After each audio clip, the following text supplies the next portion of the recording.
Para sa'yo, wala yun. Wala kayong relationship. You were just being nice to her kasi gifter mo siya. Parang ganon. Yes, Is Chang. that Wala it? po talaga. As in, Pero hinamin ko sa kanya. Hindi mo pinapaalam yung mga lakad na yun kay Jenna nun. Hindi po. Bakit? Kasi that time ayoko siyang masaktan pag nalaman niya na may ganun na nagaganap. Oh, hindi ba pas masakit pag hindi mo sinabi? Yun Ano din. bang mas... Yun din yung ano yung na-realize level nung ko. sakit? Yun Yung din yung hindi mo na-realize ko po. sinabi? Or yung sinabi mo na lang sana? Yung sana sinabi ko na lang sa kanya. Kasi marami namang ganyan, di ba? Yung minsan, para hindi na lang magkagulo, magsisinungaling ka na lang. Oo. Para hindi na lang mag-away, magsisinungaling ka na lang. Di ba? Ang daming dun pumupunta. Yes. That's the easiest way. Sinungaling na lang. Pero pag ito ay naging gawi mo na talaga na Dumadalas.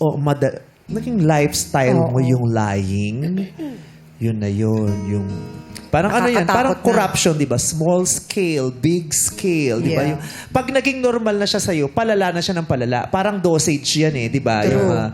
Yung parang sa simula, okay sa'yo yung isang sip lang ng alak. Pero dahil nasanay ka na, hindi mo na mamalayan, kaya mo na yung isang boteng alak. Oo. Kasi pag dumating doon sa point, Mako, na gusto mo nang magsabi ng totoo, yung taong sinasabihan mo, iisipin na nagsisinungaling to. Kasi sino ba dito ang hindi nagsinungaling ever sa buhay? Lahat Meron tayo ba? nagsinungaling. Magmula nung pagkabata nyo hanggang sa edad nyo ngayon, meron ba diyang hindi nakapagsinungaling? Pero yung sinungaling na bahagi ng ating pagkatao, dapat yun yung bahagi na dapat ayaw natin yun. 'Di ba? Hindi yun yung bahagi mo na gusto mo na maipagmamalaki mo, 'di ba? Kaya Yeah. as much as possible, minimize natin ang pagsisinungaling. Hindi natin ginagawa hangga't kaya natin.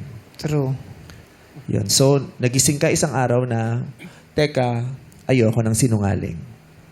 Opo, kasi tsaka nawala na rin siya ng time sa akin eh.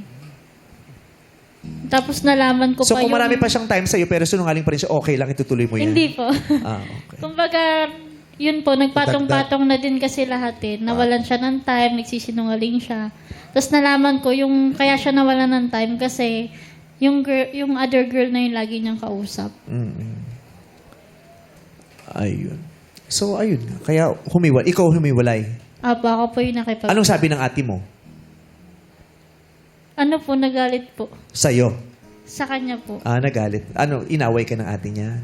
Hoy, ikaw naman, niloko mo yung kapatid ko. Hindi naman, Meme. Hindi naman ako inaway. Kumbaga, may komento pa rin sila na hindi karapat-dapat talaga. Like, bakit ko sinaktan si Jenna? Like, nung una naman, mahal namin yung isa't isa, ganun. In the end of the day, ganun, sasaktan ko lang. Lolokohin. Nag-sorry ka din sa ate niya? Actually, hindi pa. Oh.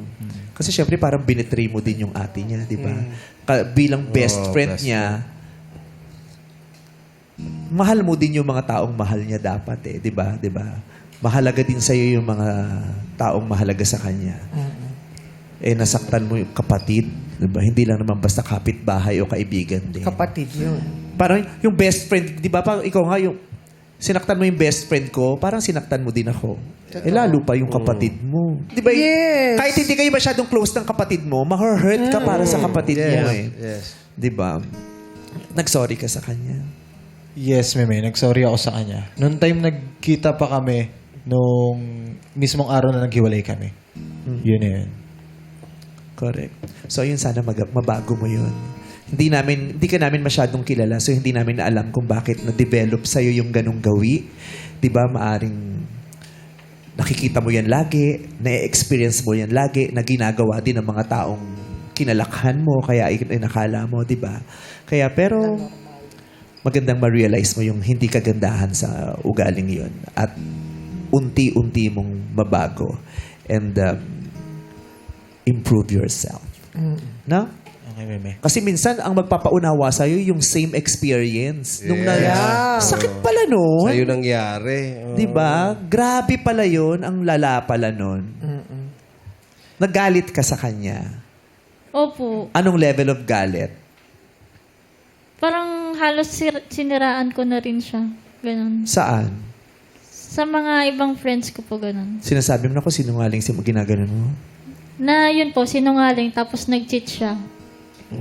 Kinalat mo na din. Face-to-face kayo, di ba? Oo, hindi sa chat, hindi sa usap ko. Ayaw ko din po kasi na makipag-break sa chat lang. Kaya nagdesisyon ako na puntahan siya. Tapos tanungin din sa kanya kung ano ba talaga sila nung babae. Tapos yun, dinedenay niya pa rin kasi. Tapos dinedenay niya na yung mga sweet photos, na wala lang yan, ganyan, na marami sila. Pero kasi ako, bilang babae, hindi ko maalis sa sarili ko na wala lang yun, pero ganun yung itsura. Tsaka, hindi ka naman maglalaan ng time dun sa babae kung wala lang yun. At saka kung maraming beses ka na ng record kasi ng lying, di ba? Dami Yung na yun. ganun. Parang basang-basa na kasi yung papel eh. Kaya wala na, nasira na rin talaga yung character niya para sa'yo. Yes po, kasi hindi lang isang beses nangyari yun eh.